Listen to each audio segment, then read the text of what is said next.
Hey, this is Dennis, and welcome to another episode of the Grounded Reason podcast, where we talk about cord cutting, saving cash by doing so, and how to be an all-around citizen of the internet. Today, we're going to get into two things that almost made me had an aneurysm in the press this week. And then we're then going to get into before that, we'll probably talk about some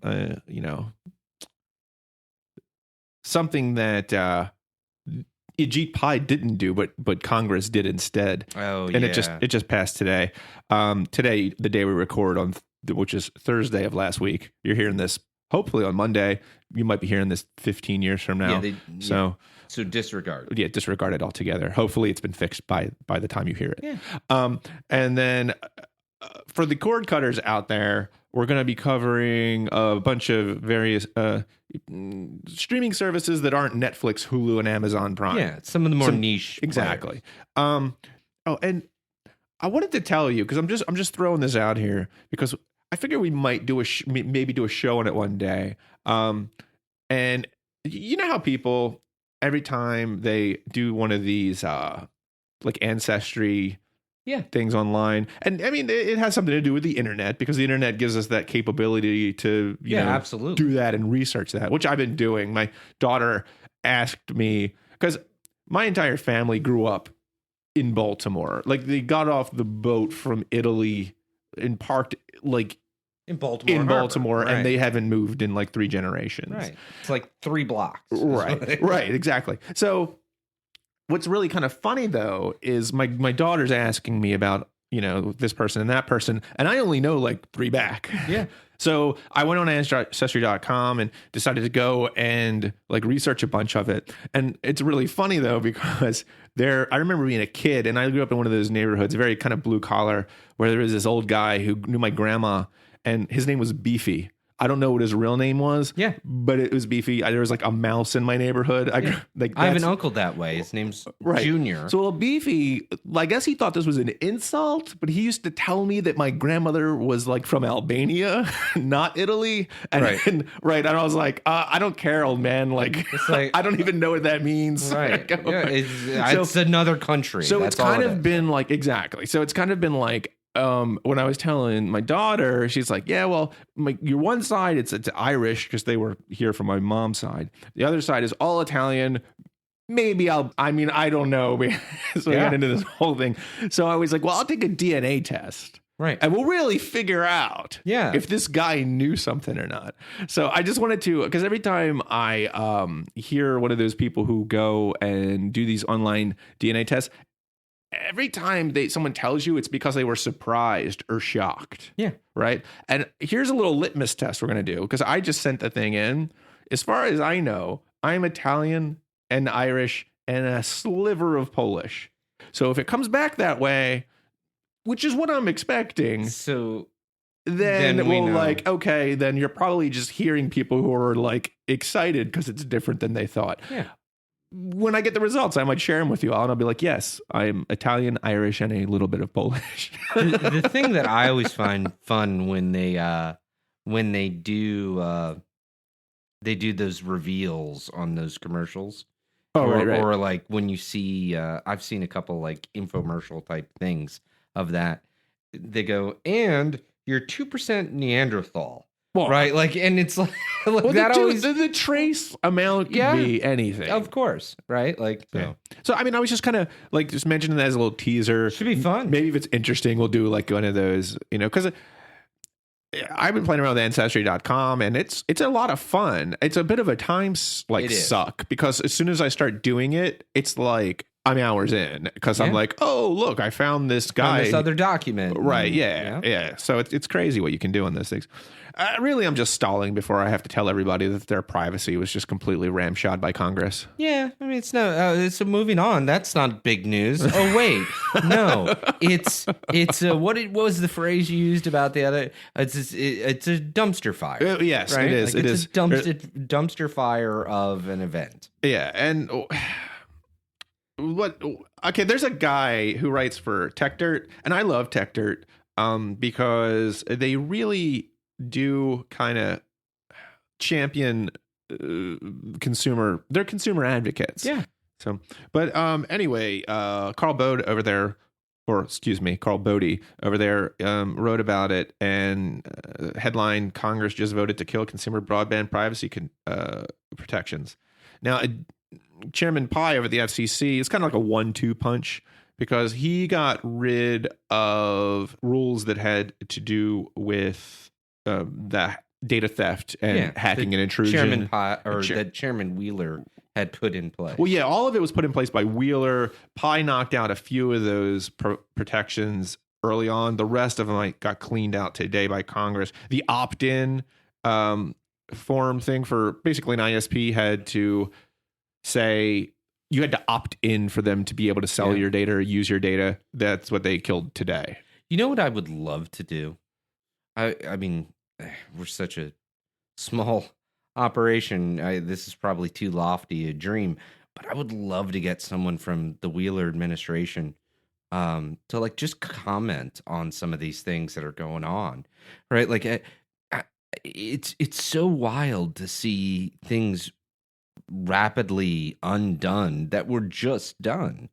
So to see the pendulum swing that hard, like if anyone knows anyone in the Wheeler administration, actually his chief consul just followed us on Twitter last week. Oh yeah, that's right. You were telling me. Yeah, well, I don't know if she was chief, but she's one of the councils. One of them. I misspoke there, but yeah, she was one of his council, and she just followed us on Twitter. So if you're actually listening to the podcast, maybe we should ask.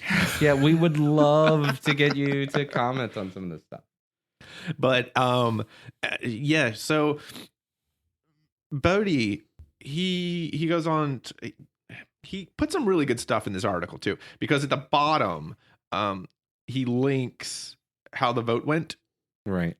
And when it comes to stuff like this, it's usually bipartisan. It's like usually a bipartisan screwing of the people. Right. But it's not, because this one is straight up and down vote. Party lines.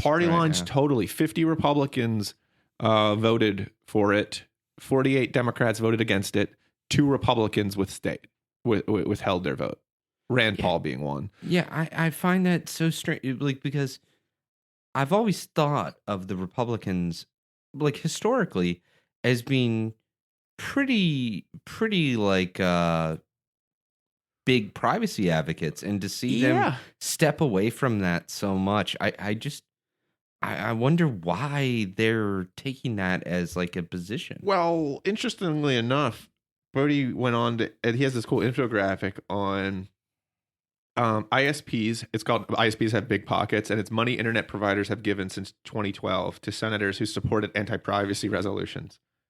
$1.7 million. And he's got them all listed here. And I guess there's your reason. Yeah. Right? Yeah. Like, so, and I'm not to say that ISPs don't give to the other side, but no, but they are gonna. I mean, this is just the nature of like lobbying in DC. Is they're going to favor the side that's in power, right? And right now, that's the Republican administration, right? And so they're going to be pushing more money that way. Yeah, I mean, it's not. Yeah, and when the Dems held it, I remember when SOPA was in, which was basically, those it was the laws that were basically saying that if somebody posts some illegal content on your like forum or on Facebook or on, then the company can be held liable. Yep.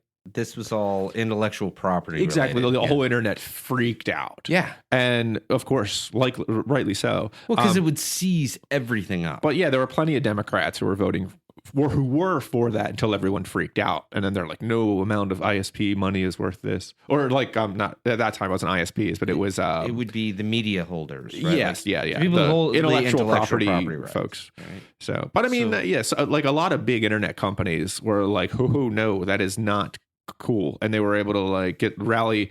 That was actually like, the people and Google and Facebook and Apple rallying together against it. Like all that is lobbying, right? Like there's nothing wrong with lobbying a position either way, right? Like But what it does do when you look at the lobbying, right? Like, especially if you follow the money, like Dennis was just mentioning, is it does tell you what people's motives are when they vote, right? Yep. At least it hints at it, right? Like, so I always find it interesting to be like, well, all right, who are the major campaign contributors? Who are the people that are treating people to lunch? Because most of that's publicly reported. Yep. So I mean, but here you'll love this.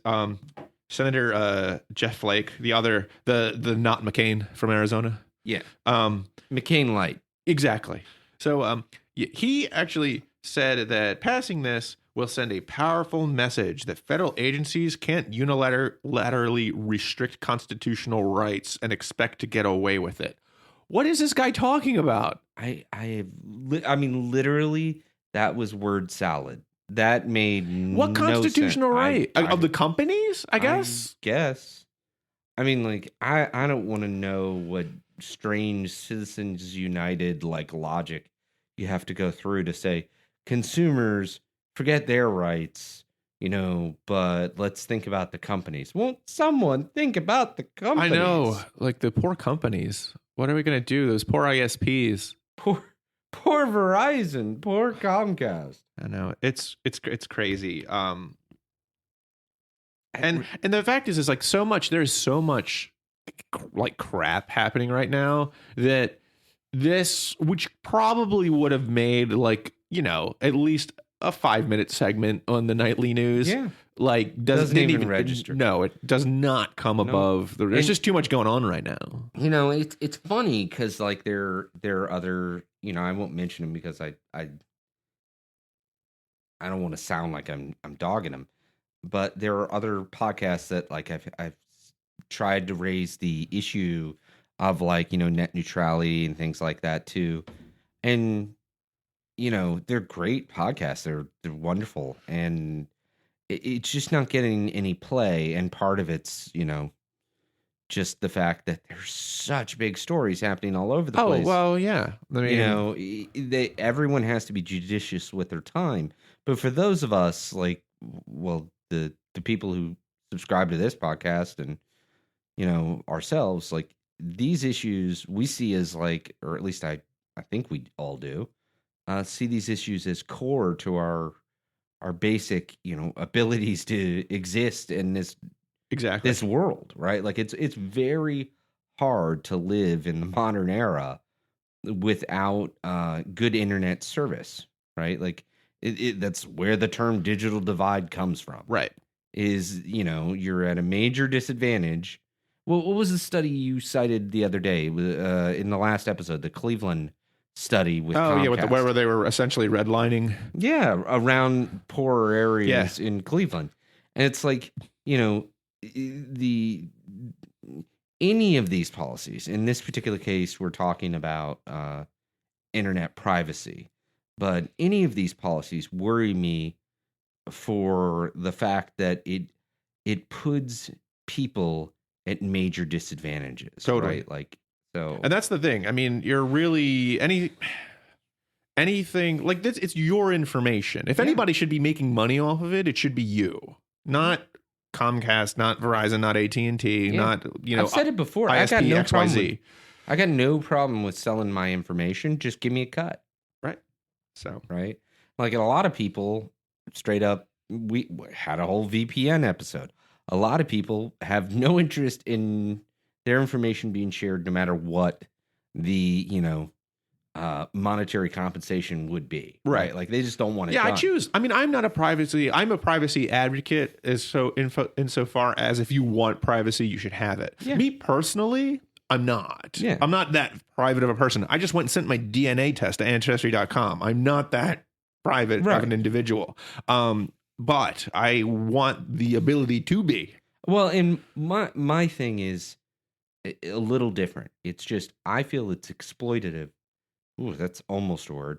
But I feel like I'm being exploited if someone is profiting off of me and I don't get compensated completely. I agree. Right? And to me, that's or I haven't granted them the right. Right. Because when I do that, I know when I go and I do this DNA test, that is they're making money off that because since they have that profile, they can use that profile to figure out other things, and they can connect the dots and things like that. Sure. So anytime you give somebody information, there's a way for them to make money off of it. Yeah. But if you willingly hand it over, that's fine. Well, this is underhanded in that you don't even know that you're handing it over unless you've read all the fine print, and you can opt out if you can find it.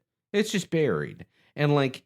That's to me, like, this could be resolved, I think, fairly easily if there were opt-in programs instead of opt-out. Well, that's what that Wheeler put in place. Yeah, I know. Right. And then ideally with the opt-in, you would get some sort of compensation, whether it be on your bill or direct financial I think AT&T was trying to play fast and loose with that before, like...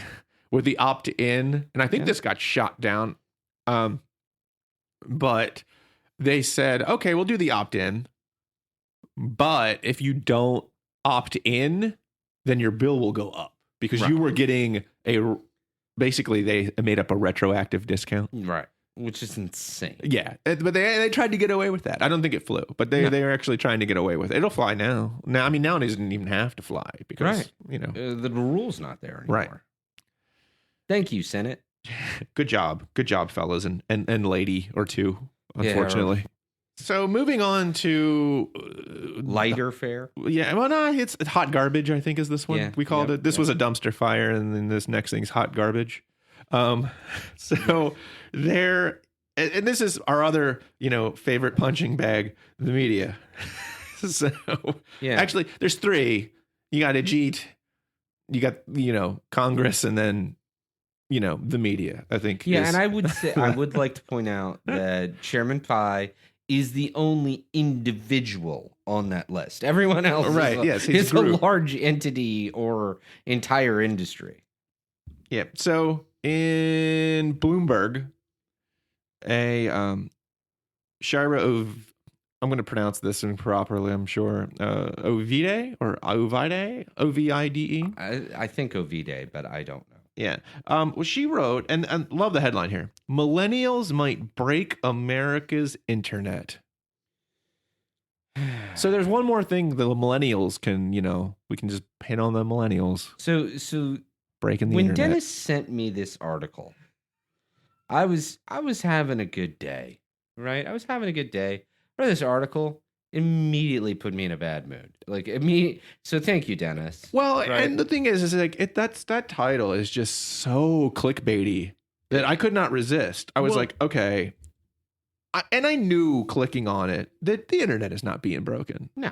It would have been hysterical after I was done reading it and I went to go like click on something else and I got like a 404. Yeah, it's exactly. like 404, 404. Oh my God. Millennials. I knew it.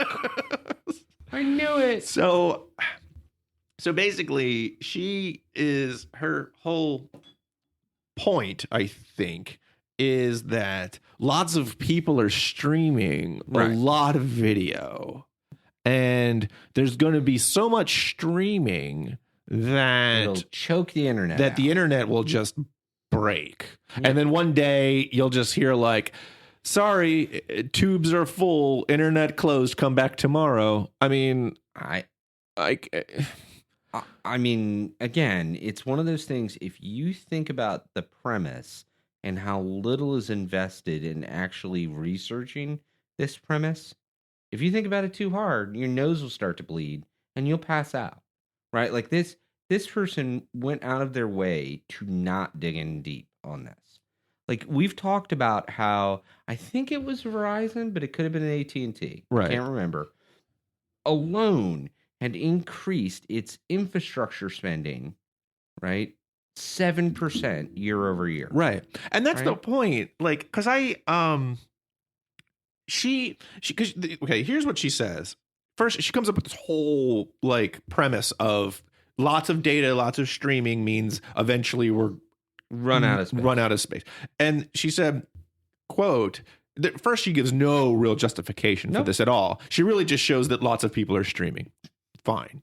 And then she says, I have a habit of asking executives involved in web video whether they're concerned about the internet's ability to keep pace with the explosion in demand for more and more internet, TV, and movies. Almost none of them admit to such concerns. And when they do, they tend to believe U.S. cable and telecom companies will continue to invest in new technologies and bulk up broadband and mobile networks. So she basically said the whole premise of this article, the big screaming, the internet is going to break clickbait headline, is completely nullified by any professional she asks when they say that's not going to happen.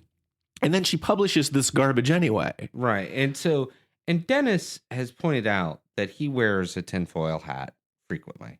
And I have a tinfoil hat. I don't wear it as frequently. No, it's for parties. It really is for occasions. And it's just my preference. But I mean, like, this is a conspiracy theory that this person is floating that just irritates me, again, because of its laziness. Yeah. It's basically, hey, a lot of stuff is changing and it's all gonna hit this other thing, and I haven't looked to see how fast it's changing, so the infrastructure is gonna get overwhelmed. Now, where's your evidence that that's happening? Right. Like, where's your evidence that there's even the potential for that to happen? Exactly. And there is none. It's just not. It's just not a thing. Right. And the fact it also completely ignores like simple economics, where if people are streaming more, that is demand for internet capacity. Hey, companies sell internet capacity. Maybe they would like to have some in the tank to provide when the demand increases. I mean, I seem to have read this in an economics textbook, but I only took two economics classes. I'm gonna go ahead and say, and I understand companies don't like shortages. No, right? Tends to hurt profits. They tend to compensate for it with extra supply. Once the demand's there, right? Right. So I'm gonna go ahead and say this is not a thing. It's not a thing. And furthermore, IT lives on data. Yeah. Like forecasting what capacity is going to be is easy, and they do it all the time. They actually do it constantly. Right. That's the other thing, that this is, again, not like a road, in that forecasting demand on a road and then building, additional capacity for a road is a long and complex process. It's not one lead pipe. Right. It's not a series of tubes. It is, in fact, as much I'm sorry. It is a series of tubes. I'm sorry, Ted. Sorry, Ted Stevens. Mr. Stevens. Senator Stevens. R.I.P.D. R.I.P. But, as much as I love the Tedster, I disagree with him. It is not a series of tubes. And the fact that this person is acting that compensating for increased demand is going to be something that the industry can't keep pace with without any evidence to that fact is just ludicrous. You know what? I'm going to go around town and tell everybody that this building that we live in is going to fall down. I asked 7 architects and a few engineers if it was, and they said no. But I think it is anyway. But because that's essentially what this paper does. Yeah. Because she said, she makes a statement, says that people who are professionals in this industry disagree with her. Well, not only just disagree, most of them go away. And the other that do say, if it did happen, we would fix it. And the ones that are polite enough to respond to this lunacy, go ahead and go, that's not really a concern. Like, we have concerns, right? Like, there are concerns about the internet in general. That ain't one. So I don't know. It drove me nuts. I actually yelled at her on Twitter. Well, she deserved it. So. She said, the other thing that bugs me is that I love me some Bloomberg. I do. I'm a shill for them. Yeah, because this was.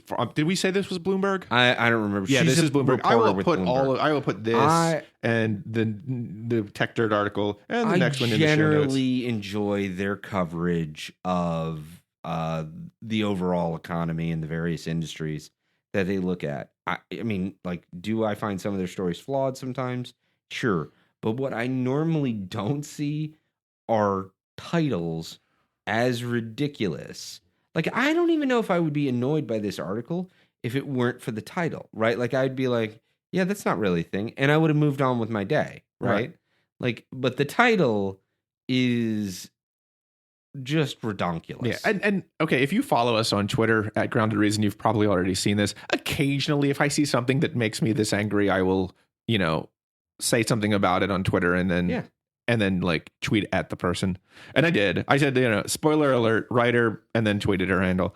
Admits at the end of this piece that no tech execs agree with her fear-mongering headline. And then like put in the article. And then I just did it as kind of like, a dig. Yeah. Or whatever, being a little bit of a give snot. her a hard time. Exactly. But then she replied. Yeah. And she said, that's true. She agreed with my tweet, but she said, but also I think they're wrong to ignore the issue. But they didn't ignore the issue. No, they told her it's not a real problem. And like, look, the quote unquote issue is that more video is being streamed. And I agree that more video means you need more bandwidth. Yes, of course. But her premise is that the internet will break, I think is it? Oh yeah, it will break. I think that's what she said. She said it'll go kaflooey. Right. But her premise is that there's no way we can possibly keep up essentially with the demand for more bandwidth. Right. And there's just no evidence of that. Well, not only is there no evidence, but even in the existing, let's just pretend that we've peaked on innovation with the internet. The tubes are tiny. Well, we can build lots of tubes. Yeah. Here's the other thing is that I'm gonna date myself here, so bear with me. But back in my day, we had a thing called Y2K. Oh, that's right. I was actually, one of my first IT jobs was, this dates me here. Yeah, was fixing this problem. So in Y2K, we laid a whole hell of a lot of extra copper at the time. Right. And part of the reason was we needed coders from all over the world to help try and address what we thought was going to destroy the Earth. Yes. Right? And we ended up with excess capacity from all the copper we laid. Then you take on top of that, over the last 17 years, we've been laying gobs and gobs of fiber everywhere because we figured out light moves kind of fast. It does. It moves actually at the speed of light. Oh, is that how physics works? So light moves kind of fast, and the fiber tubes, the fiber tubes, the glass tubes, are kind of tiny, so we can do a lot of it, right? Like, so I mean, and that's not. We know tech innovation is happening. Of course, we're gonna. I'm just talking like, but if we're talking bare bones infrastructure, like even right now, like I said, if we didn't move forward at all, you could just build more of the same, and we'd be able to handle and stop this internet from breaking. You know what this reminds me of? You ever had so you drank too much, or maybe enjoyed some other, drug of choice or whatever, and like one of your friends poses what if everybody in the world all jumped at the exact same time? Yes. Right? But they don't sit up and think about it after they sober up and then write a 500-word essay on it. Well, and here's the thing is that if you take I actually read, because somebody did the math on this problem. God bless him. I wish I could remember who it was. Oh, I heard about this. Yeah, okay. And it's like the aggregate mass of all humanity, right, is so tiny relative to the Earth. Wait, wasn't this a recent TED Talk or something? It might have been. Yeah, I think, yeah. That it would, it was a TED Talk. Yeah. God, I wish I remembered the guy's name. But, it would move the Earth, It was such a small amount. Such a small amount. It's barely measurable. Right? Like, and it was, so my point with this is that, like, this is that kind of hyperbolic argument someone makes, but they never do the math. No, they just kind of like, they get an idea. Oh, it seems like a big deal. And it comes right out of their face hole immediately. Right. And I've been there. The difference is I don't write for that's a the major publication. Yeah, it takes a long, and not a long time, but I'm telling you, it takes, maybe an hour or two to write like, a 500-word article. And at some point you come to your senses. You do. You're like, you know what? Maybe this like headline about the internet breaking doesn't really hold any water. Well, and here's the other thing. Considering I admitted that it doesn't hold any water. I water. actually quote people say, no, it's a dumb idea. Stop asking me this question. The other thing is there are things that can break the internet. That is, now break's all a relative term, right? Like what does break mean, right? Like how much of an outage are we talking about and so on. But increased demand is not that. Right. And as a matter of fact, the internet was invented originally, and I'm not talking about the World Wide Web, I'm talking about the internet, like DARPA, was invented in case a nuclear bomb hit. Yeah. We would be able to kind of, because it's a web, we would kind of be able to just route around it. Yep. So by its nature, it has excess capacity. Yes. And by its nature, it was built to, to handle survive bad stuff. and last and, handle bad things. Right. I mean, like in the scenarios that I've heard that are probably the scariest are like a very significant solar flare or something like that. Yeah, like a huge EMP that just hit, but it didn't have to be massive. If we're talking about that, then I go, let's do the math. But like excess demand is not going to be the thing that breaks the internet. Right. It's not going to happen. Right. So change the title to a giant EMP might break the internet. Aliens invade. Might break the internet. Right. Possibly. Right. All right. So now that that's done, the next piece, and I think that there is kind of like, I'm wondering if like ISPs are like kicking more money to the media right now or something, because there's been like a rash of and a couple years back, there was always the cord cutting's not happening. Cord cutting's not happening. It's not a thing. And, even though the Nielsen data has been showing, because that's what eyeballs, that's eyeballs on the screen. Yeah. And that's why I like using some of the Nielsen data to figure this out. The Nielsen data, like my favorite statistic from that is that it's the first time, what was it, like 2 years ago was the first time the industry, the paid TV industry, went under 100 million households. Yep. And so you just look at that and go, wow, that's a sea change. Like something's up. Yeah. And so, because it was always at like 90, for when it peaked, it was up almost like a little bit over 90% of households had cable TV. Either, and I'm going to, or satellite, pay TV. Either this, right? Either cord cutting is a thing, where everybody is using the hell out of their library card. Yeah. I'm just throwing that out. Yeah. It's a possibility. One of the two things. So this next article was courtesy of CNBC. Okay. And the next title is also another stellar title. Cord cutting isn't happening. This report explains why.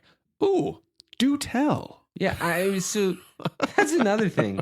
And this is what I was talking about earlier, right? So I recommend anyone who goes to the show notes, read these two articles back to back. Because the first article basically says that streaming services are in such high demand right. that they're going to destroy the earth. Yes. Right? The next article says, hey, no one's cutting the cord. Oh, but wait, no one's cutting the cord, so it's not really a thing. Don't worry about it. But wait a second, didn't I just read that everyone's using streaming services? Don't cord cutters really do that a lot? Yeah, what's happening? Wait, have you guys talked? We're like living in like postmodernism right now, where there's just like, there's no objective facts or truth. Yeah, we just say whatever we want. Right. Yeah. I was saying this to someone earlier that like the world is so strange. Like these days, like people come up and they say, like you're talking with them and they say, "Oh, we're living in strange times" or whatever.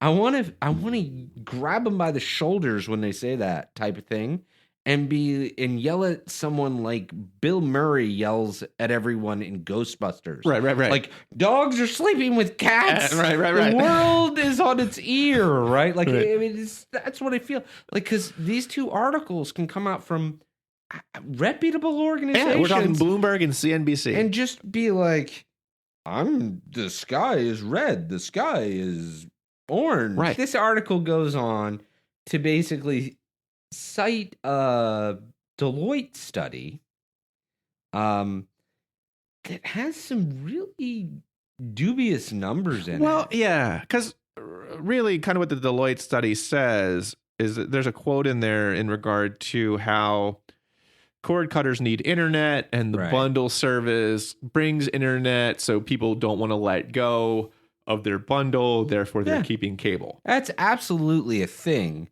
But there are plenty of people that are making a different decision. One right here. Right. And they say that 74% of consumers have a TV subscription in 2016.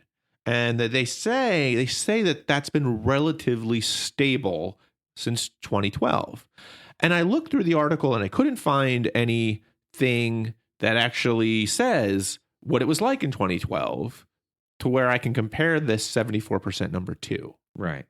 So I went back, and because the survey, they do it every year, and it's called the Digital Democracy Survey.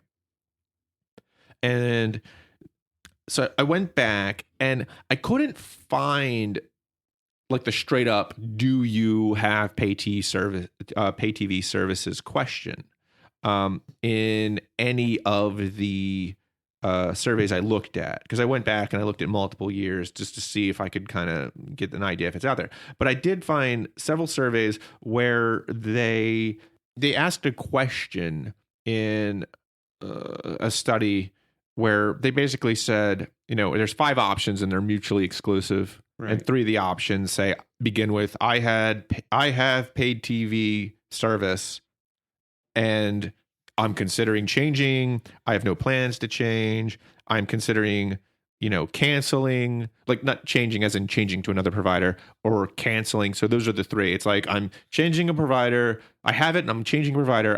I have cable or any pay TV service, and I'm canceling outright, or I have pay TV service and I am keeping it. And then there are 2 options. I've canceled my service in the past 12 months. Or the last one is, I do not have pay TV service and have not had pay TV service within the last 12 months. Right. Those are all mutually exclusive, right? If I add up all those percents for each one, I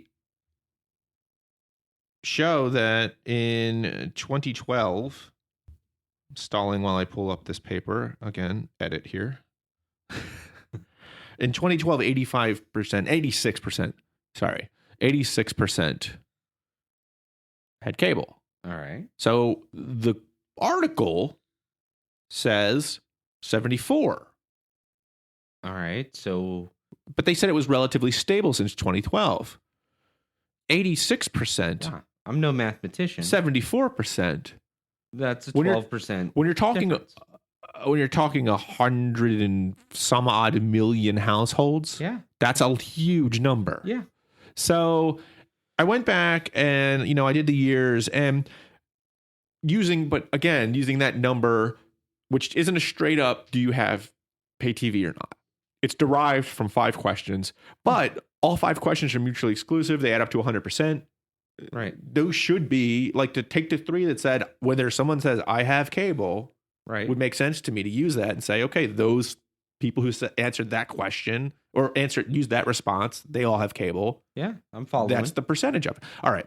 So really, it's like in 2012, it's 85 have cable, according to this. 2013, 87. All right. Cord cutting really didn't start to take off till 14. I mean, it existed, but that's when it really started to take off. In 14, it goes down to 84. The question wasn't asked in the 15 thing, or it might have been asked and it wasn't in their wasn't in their or their headlines of, because when Deloitte goes and they do one of these surveys, they don't give all the data out. They make some cool looking PDF with power. It looks like a bunch of PowerPoint slides, and they send it out to everybody. If you pay, you get. Oh yeah. You get the data if you pay for it, of course. Right. But in 16, that's the year this year that this article is based on. They said 74. So I reached out to Deloitte, and I said, "Look, I'm looking at all of your, your digital Looks like it slid by 10%. 12. Yeah, 12. Yeah. But so And I'm like, I'll just send it to comment, and that way I'm doing my due diligence, and I could say I looked at this and I reached out for comment. They didn't respond. Well, they did respond. So they contacted me back, and here, let me read it, because I actually contacted the person who's responsible for it, and one of his staff answered me back. And I referred to them to the 2012 data I had, and it said, the data on page 10 is not designed to capture actual subscription rates. It would not be accurate to use it for subscription rates results or to compare it to subscription rate results in other years. Okay. All right. So basically they're saying the number that you would want to use is from another question where they got 76% in 2012. I don't see that question. It's not in the brochure. They're basically saying the question I used wasn't designed to capture if you have cable or not. Right. So they didn't cite the question. But the responses start with, I have cable and. Right. So you would figure that would be, if it wasn't designed to capture it, it should be close to the other number that is designed to capture it. Yeah, what they're saying doesn't make a whole lot of sense. It does not make a whole lot of sense. And just so it's still out there, I emailed them back, and I was like, and I asked them, I was like, can you please reconcile this? Because if you ask, a bunch of people, and you give a question and you give them 5 responses and 3, and they're all mutually exclusive answers where you can only pick one, and 3 of them start with, I have cable and, you would figure the people who check those top 3 results should match the question you have designed later, where you just straight up ask them if they have cable or pay TV rather. The way I look at this, I'm really struggling from what you've told me and what I looked at with the study to parse together, how do you do an apples to apples comparison? Because they're not providing all the data, which is whatever. That's their prerogative. Right. But it does make me take whatever claims are drawn from the summary data, with a very healthy grain of salt. Right. Now, whereas I go look at Nielsen's data, that's open like a Roman sail. It is. Right? Yep. So you can tell right exactly what they're referring to when you go from 104 million to 102 million households to 98 million, I think is where it was in 2006 or 2016. Yikes, I'm old. So you really get a sense of what is trending in the industry. So I'm not saying the Deloitte study is necessarily wrong. No. I just can't get from what they've shown what they're saying. Yeah, because it seems like to throw me a number that's 12% points off from what I was able to derive from another question. Well, and the other question, which is the only stuff you can actually see. Right. And I did ask. I said, hey, can I get a look at the other question? And if they give it to me and it does make sense. I will retract. Of course. Or at least you can go, okay, they're doing an apples to apples comparison here. Right. So at least according to their statistical data, it's not that big a trend. But so their claim is not that unreasonable that it's remained stable. Well, it's not if that number is legit. Oh yeah. But funny you should mention Nielsen, because I went and I looked because I was curious. I was like, well, I wonder what Nielsen's data looks like, because we're talking percentages here. Yeah. So it should be close. I mean, if it's a survey, like you might have, you might survey the popularity of someone. If you have from 5 different survey outlets, they're going to be within 5 percentage points, probably. Yeah. Usually they are. They tend to be reasonably close, or at least like, somewhere in the same ballpark, you know? So as you bring that up, like, this is the thing I always caution people on when they talk to me about, like, how much credence should I, give this statistical study or whatever. And like the biggest concern I have, because I typically don't draw exception with like statisticians' math, right? Like they typically do the math right. Mm-hmm. It's the sampling and it's the questions. Yeah, that's usually the issue right there. And like, because the way a question is worded can completely change the answer. Totally. And writing a survey is an art. Oh, totally. Not a science. The other thing is that the sample, right? Like if I were to sample 4 million people, you have to get the demographics right. 4 million people in Ireland. Right. Right. And I was trying to get a sense of hair color. I think 50% of the world's population must have red hair. Right. Yes, right? It does come down to what's your sample look like? It's an overrepresentation. I usually trust a company like Deloitte. Yeah, they should get close with the sampling. They are smart enough to know that. Right. I just like to trust but verify. Yes. That's all I'm saying. Yeah. And like the opaqueness of the study is what worries me. Right. So I went and I looked at Nielsen. Now, the math I pulled where I like looked at the page, the data I had in the Deloitte study and came up with that number in 2012 was 86%, right? Right. Okay. So I went and I ran the same year, roughly same quarter of when this study was done. And there are 102.4 million cable subs, or pay TV. I keep doing that. Pay TV, because that includes telecom, like Verizon's ATTs, satellite and cable. Right. 102.4 million. If you look at the census of that year, talking 115 million households. You know what number that comes out to? 89%. That's about right. So Nielsen said 89% that year. The math I came up with off their one question that wasn't designed to find out subs, 87. 80, I thought you said 86. Sorry, but which is that's a reasonable. That's 3%. Close. That's a reasonable. A 3% margin of error is a good margin of error for any survey. Absolutely. So it's within 3%. Yeah. Which makes me say that okay, that's reasonable. They're coming back with there's some other magic question that's 74. So. I'm dubious. That's weird. Yeah, I don't. Which makes me. I want to see their reply. And here's the thing. So they go and they write this article based off a survey.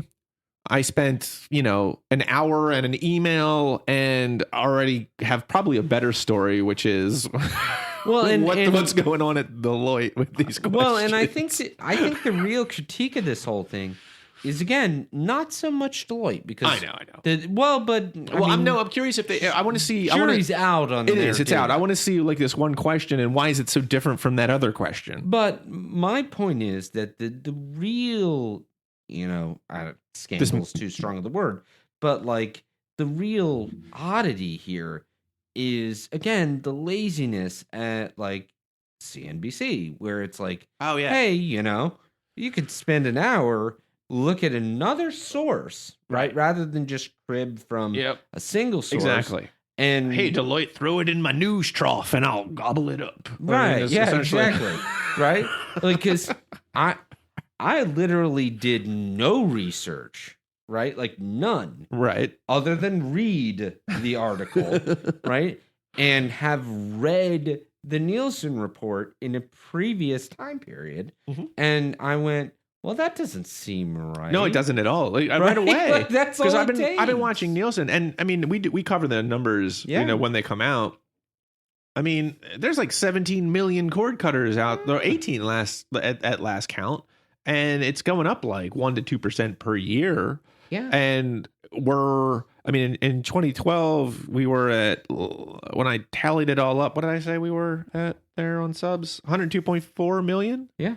Yeah, we're like down like much lower than that now. And so that's what I'm saying is that, again, if nobody can get this from like just my tone, like what irks me about this article and the Bloomberg article is like the laziness in the reporting, right? It's like the writing's beautiful. Like these people are great at writing these articles. Like it's much better than me.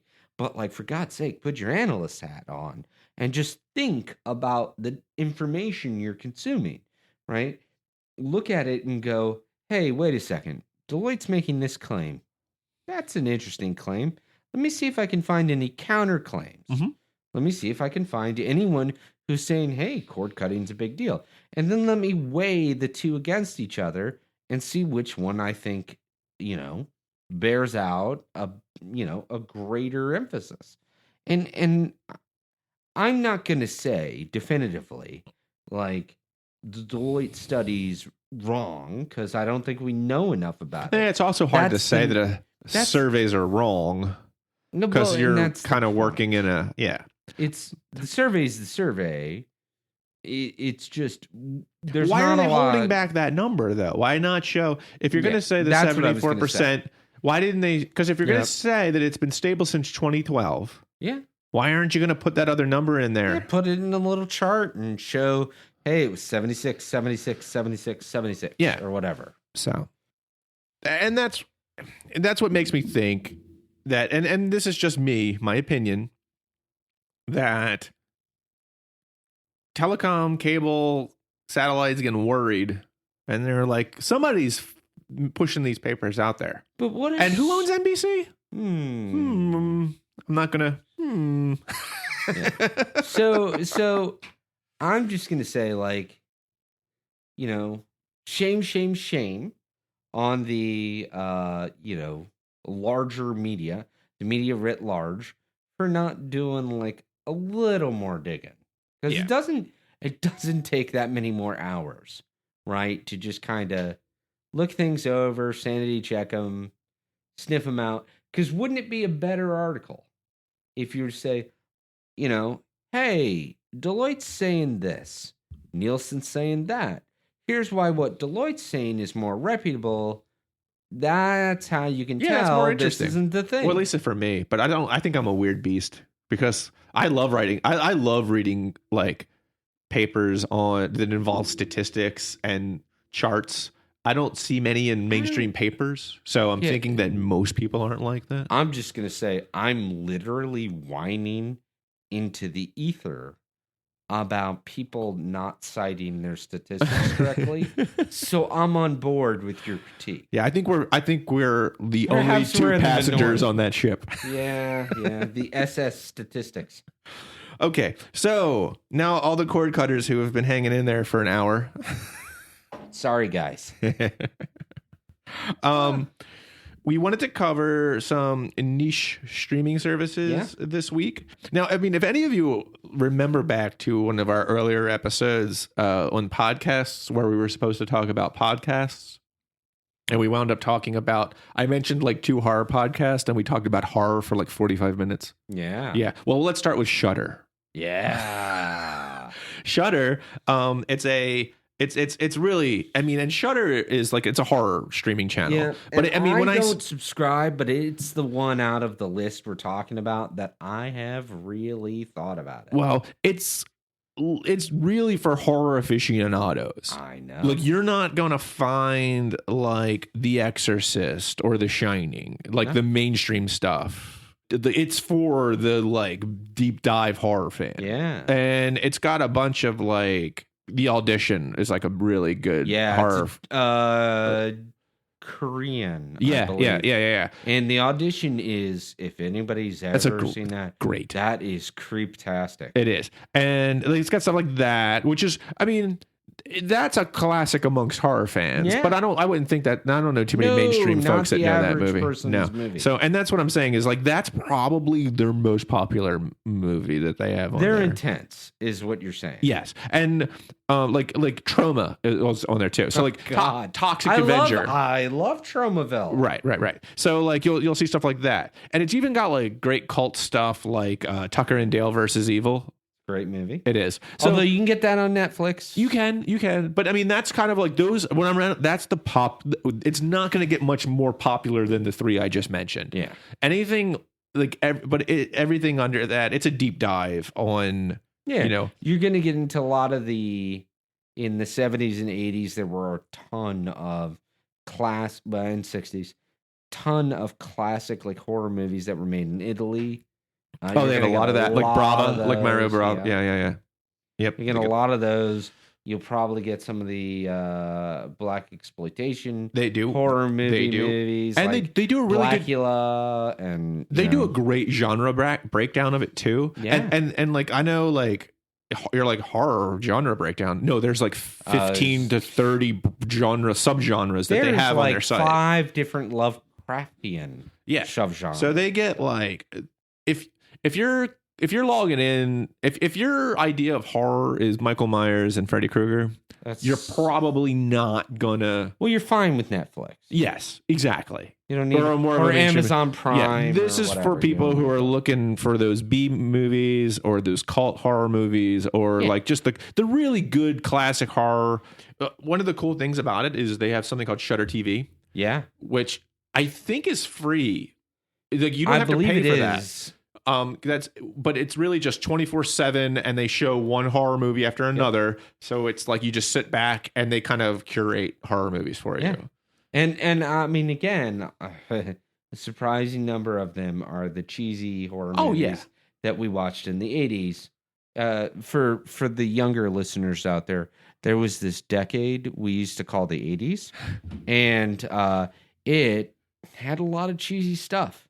And so in my neighborhood at like 1 p.m. after the Kung Fu Theater, there was Nightmare Theater. Baltimore 54, That's man. That's right. We got that in Germantown, Maryland, too. And we would watch every I would that was like one of my weekend highlights. That's how nerdy I was as a kid. One of my weekend highlights was watching Nightmare Theater. Every Sunday morning.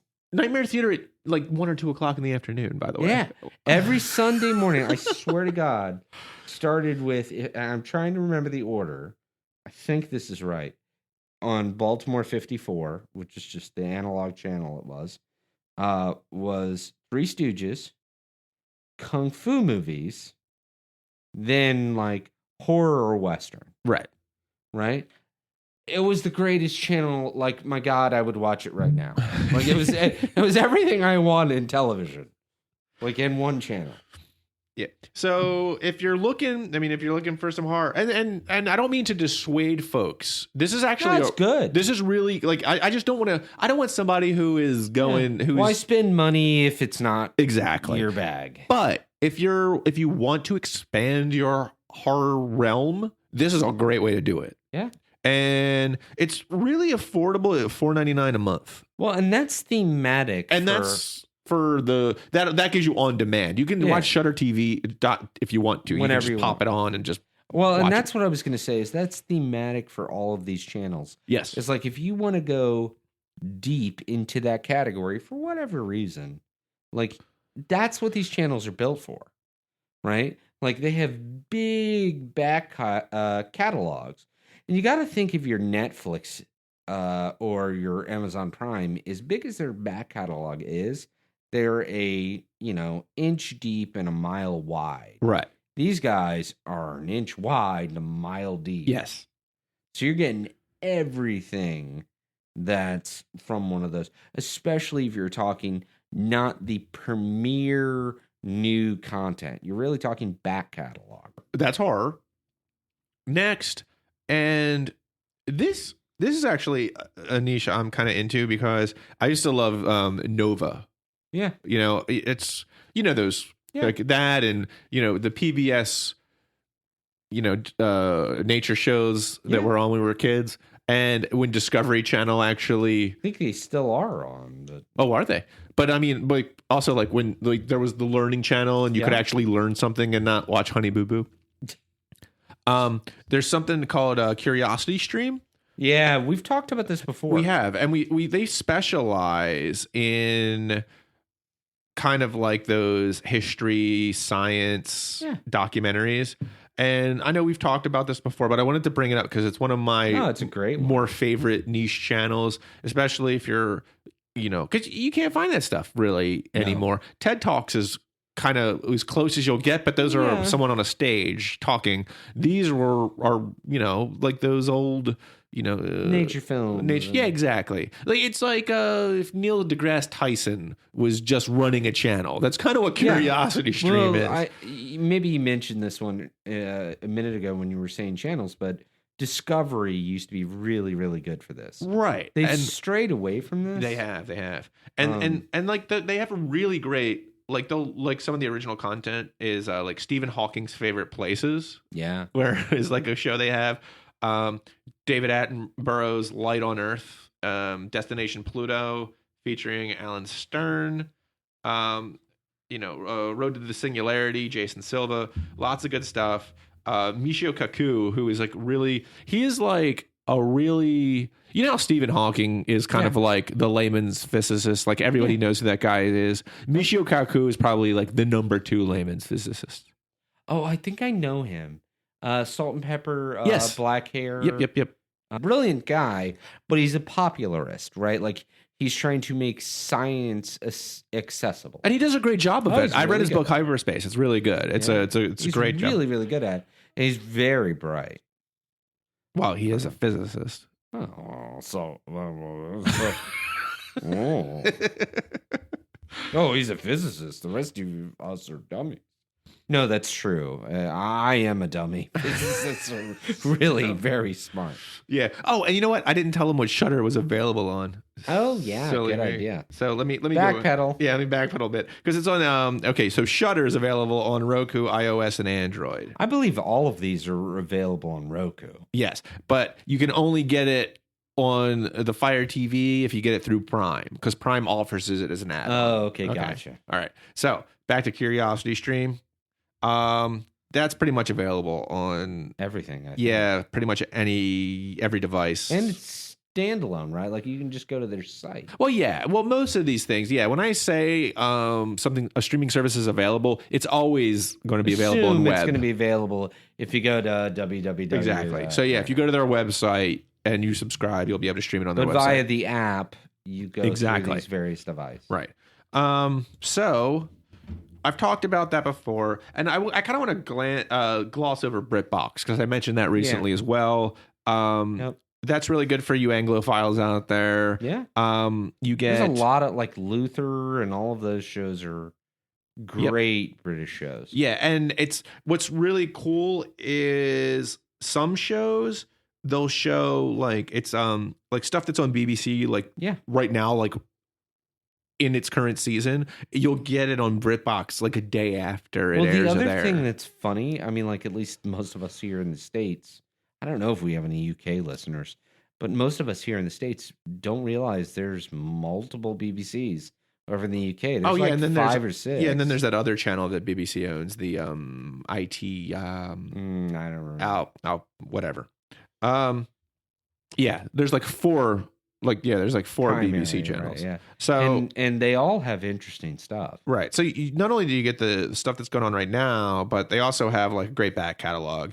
Like Keeping Up Appearances, Blackadder, The Office with Ricky Gervais, of course. The original. Right. Blackadder, Ab Fab, all great comedies. And so this other great feature they have is they'll take like people who are famous in the States, like James Corden or the late night host, or like Emily Blunt, and they'll show like this is what they were like earlier in their career, and they'll have like a whole collection Those of are early always fun. stuff. So it's kind of it's neat. It's really it's BBC gearing themselves to the States is kind of what they're doing, and it's not like BBC America where they have their own specific content. This is taking stuff across the pond, marketing it, and packaging it for us Yanks. Yeah, which is great for our cousin country to do stuff like that. So if you like British humor, which I'm a fan of personally, you're gonna catch a lot of good shows there. Like Faulty Towers is still one of my favorites. Oh, I love that. I do. I love Cleese. I mean, I can watch Cleese all day. I know. I even like not A Fish Called Wanda, but the sequel that was terrible that everyone hates. I've never seen the sequel. What's that? Something Creatures. Fierce Creatures. Right. No, I did not look that up on the internet. Yeah, so it's not a real sequel. It's same cast. Like Jamie Lee Curtis, Palin, and Kevin Kline and Cleese. All right. Not and Cleese will admit this too. It's a flaming pile of garbage. He actually, I think he said it not so much in those words, but similar words were used. Something like that. Right. But yeah, so BritBox. If you're into, and because we mentioned the comedies for comedy fans, but they also do like EastEnders, all those like soaps that are over there. You watch those too, and then they have like there was a great show, procedural crime dramas and stuff like that. Well, that's what I was saying with Luther. But there was another show that I loved. I'm pretty sure they have this, which is called Chef, which is a great show, but it's a comedy as well. Okay, so next on the list. And I'm sure y'all have seen this. I just sounded like Jeff Foxworthy. Y'all, like, if you've seen this, you might. If you've seen Crunchyroll, you might be an anime fan. Because that's where I'm going with this. Right. For the anime fans, if you've watched, any of the... Oh, God, I'm trying to remember some of my anime shows. Well, yeah, that's the thing, too, is I don't watch anime... I like some of the anime movies. I mean, I used to watch like Robotech, but Robotech is like the American version of Gundam. What was it called? Yeah. Right. So I don't know. I will tell you this. I have a original Voltron at home that I have given my children, despite my best, thinking, from 1982 that is from Japan. And is like, has Japanese all over it.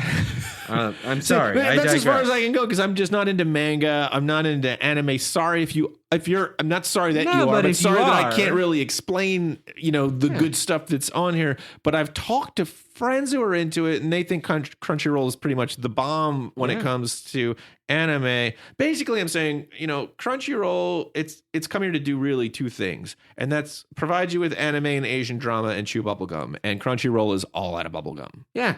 So since I really can't comment too much on the content, I'm going to move on to some film buff stuff. Because that's like actually, when it comes to niche, there is a lot of options out there if you are like a strokey beard coffee house type. Well, there's a Sundance channel too. Well, yeah, that's one of them. Because they have Sundance. Those are two, both in the same genre. Well, they have Sundance Now. Oh, yeah. Is like actually a streaming service. I mean, and it's really like pretty much it's I would say out of all the ones we're going to mention here, Sundance Now is probably the best. It's like if you're into mainstream film, you're probably like if all you do is go to the movies or rent what's on Amazon's like newest releases, you're probably not going to be too keen on paying money to subscribe to the Sundance channel. Right. But, if you're interested in more independent films, foreign films that have won awards. The nice thing about Sundance is you're not talking genre specific. It's not. It's really kind of like it's just not major motion picture house. Right. It's your indie stuff. Yeah. It's your more indie films. And indies aren't what they used to be, right? Like indies are much, much bigger. Right. Since again, dating myself, but the Blair Witches of the world and etc. Right? Like there's plenty of indies movies that have made lots of money. And because of that, there's a fair amount of like real draw talent that goes into indies. Right. And it's pretty much, anything that comes out of Sundance, you'll get a lot of great stuff. Yeah, you'll get a chance. You'll get to see on Sundance now. The cool feature that I like that they do is they'll take like celebs or quasi celebs, and they'll curate like their favorite films. So like Susan Sarandon has like, here are my favorite films to watch. So if you're a fan, iTunes used to do this with music. They would have a various like artist and then have their playlist. And it's actually really a cool feature because you can go, oh, I like this person. They seem to have good taste because they're always in stuff I like. Yeah. And you find a couple movies you might not have heard of. Right. And that's what I think is good about it is because maybe you're not an independent film guy or girl, but you want to get into it.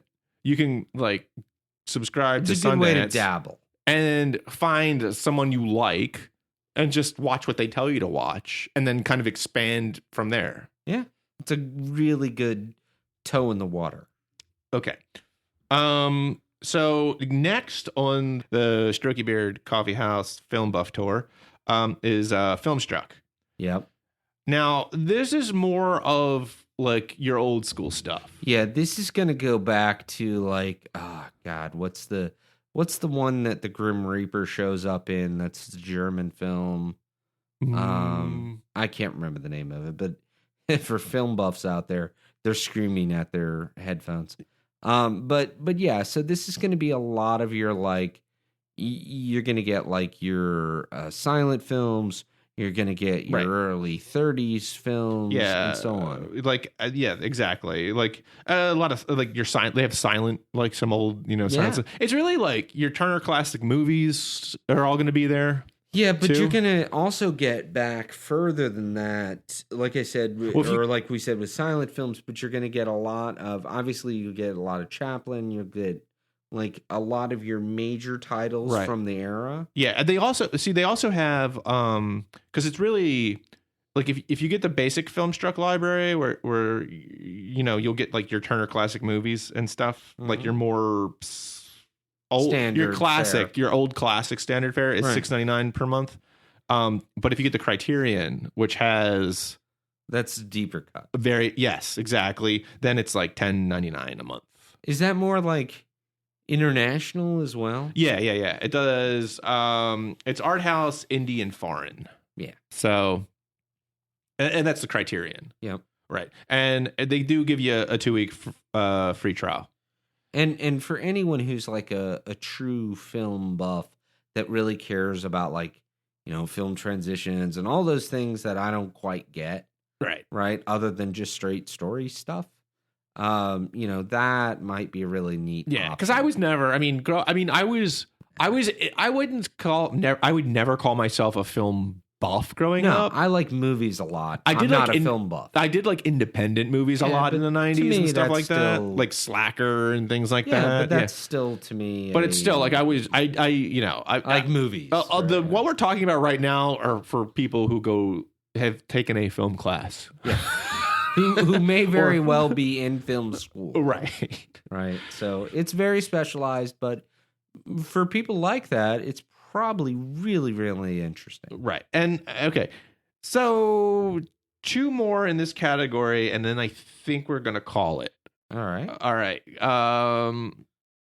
Mubi, which actually started like a month after Netflix.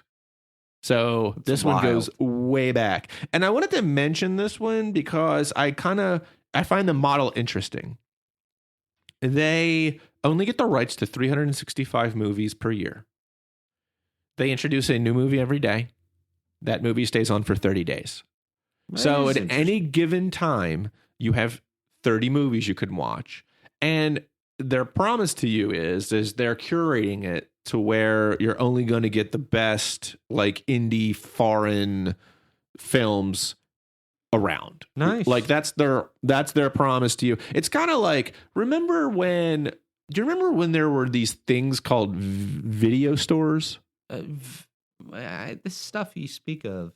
Well, it was sure like, okay, it was like, okay, first it was a store, which if you're if you're new, if you're a millennial, it's a brick building with a door that you would walk into, go in, and there was and often buy things. An actual human there, exactly, who would speak to you, right? So, but this particular store, had VHS cassettes, which were kind of like they would have movies on them. I know that sounds crazy, but they would have movies on them, and you would take them home and you would put them in a box and watch them on your television. Here's how old I am.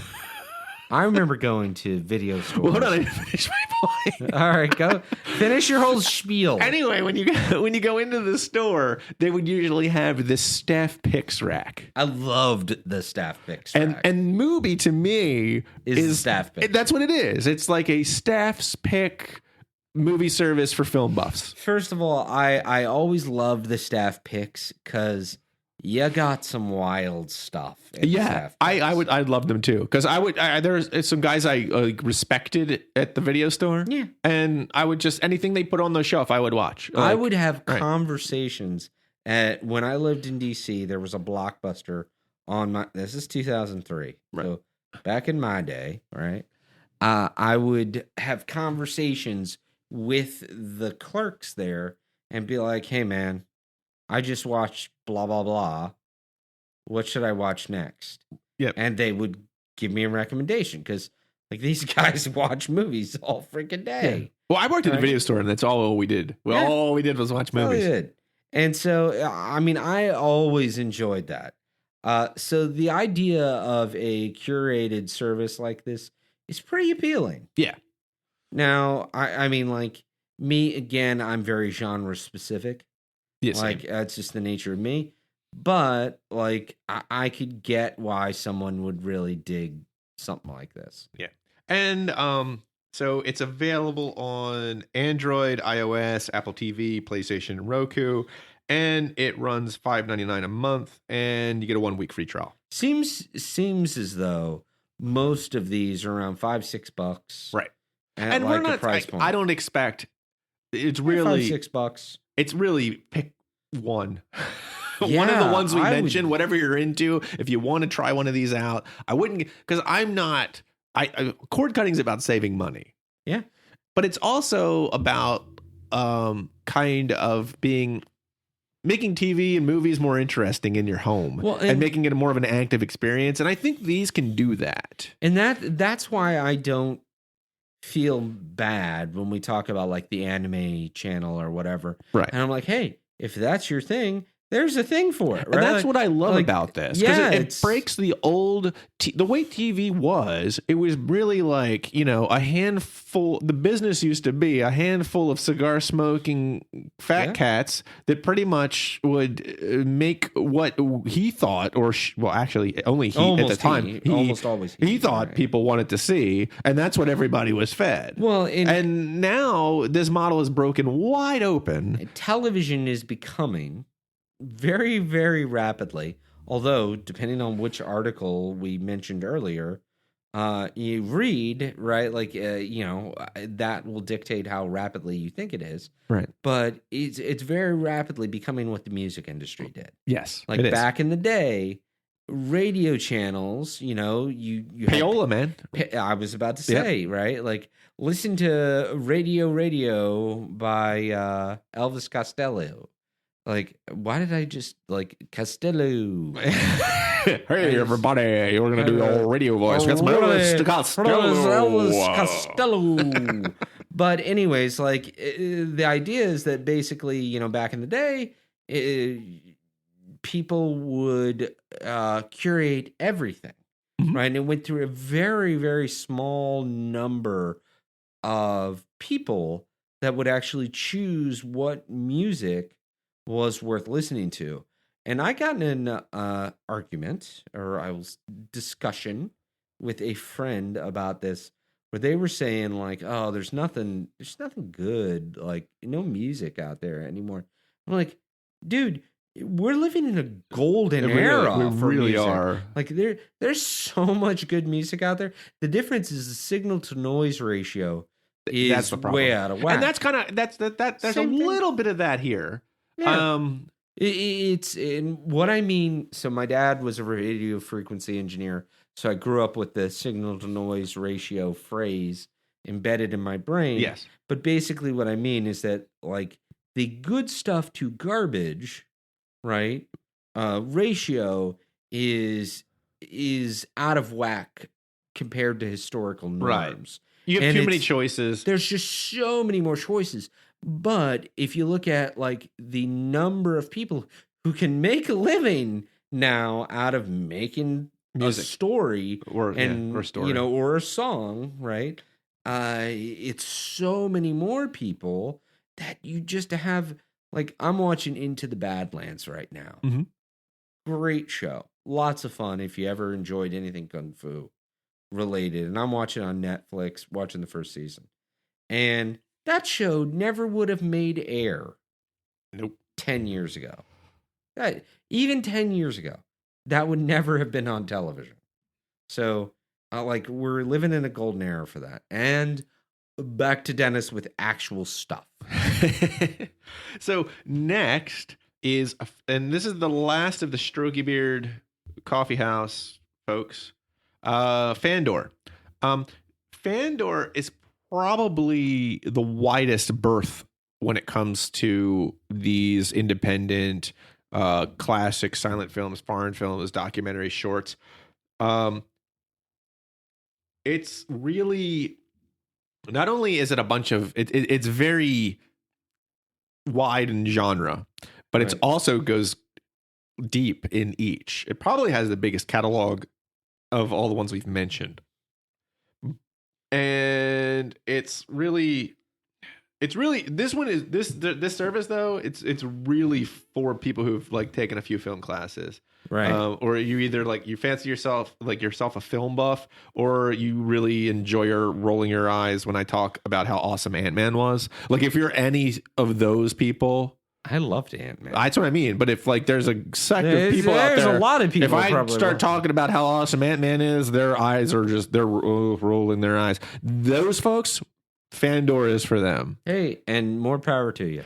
So I mean, and they got really everything from like classic silent films to like foreign to like even classic B horror movies are in here too. Like I know like they had some of the like you were mentioning like the Italian stuff like Brava, like they have some of that on there. Those like so I mean they're not gonna have as of course they're not gonna have as much horror as Shudder. Well, they're not specialized. Right, exactly. But there's a sprinkle from, and that's why I said this is the film students channel, because it's everything. It's like it's like a piece of everything. And how much does that run? It's $10 a month. So again, it's higher it's a little end. Pricey, but it's got a wider, bigger, right? And they got a lot of stuff that you're not going to find. Well, and that's what you're paying for. Exactly, is the fact that it's easy to find a lot of things that otherwise would be fairly difficult. Right. So that's the most. Oh, and you know what? I'm mentioning this one for my wife. Feelin'. Have you heard of Feelin'? No. Feelin'. My wife watches Feelin', and on purpose. Yes, she likes and okay, just checking. My wife likes cool stuff too, but Feelin' is like if you like just to feel good when you're watching a movie. Like there's no real sad parts. Let me get an example. What is a movie? Think of like any movie that comes on the Hallmark Channel at Christmas, except for Christmas Shoes, because that one's sad. But like, you know what I mean? Like Santa Paws. I don't know. Like, I can't. No, I'm just joking. Like, Santa. No, I can't think of an example because I don't watch it. But like your Hallmark happy feel good movies. Right. Okay. So everybody hopefully get a sense of what that is. I don't know. As Dennis and I expressed earlier, we largely watch movies that are terrifying and kind of grim. So I mean, basically, if you like movies that involve feelings, love, and togetherness. Yeah, I actually like movies that involve all the opposites of those things. Feeling is for you. Yeah, right. But if you like everything that's the opposite of what I like, then feeling is for you. And, you know, and feeling is spelled F-E-E-L-N. Which makes me not like it even more. So, on that note, This is Dennis Rostaro. And this is Joel Reed. And take care, everyone. Hey, don't take my line. Man. Beat me to it. Thanks for listening, everyone. If you are enjoying the show, please go ahead and pick up that iPhone and hit that subscribe button. Or, whatever podcast app phone you're using, subscribe, get the show automatically. It's free. And it helps out the show because we go up in the rankings list. So we'd really appreciate it. If you want a styling Grounded Reason t-shirt, I'm wearing one right now. Very comfortable, very nice material. You can head on over to groundedreason.com/store. I'll put the link in the show notes. And you can check out some of the t-shirt designs we have. And all the proceeds go to supporting the podcast and groundedreason.com. So again, much appreciated. Follow us on Twitter at Grounded Reason is the handle. If you have any questions, comments, you can hit us up there, or you can send us an email to podcast@groundedreason.com.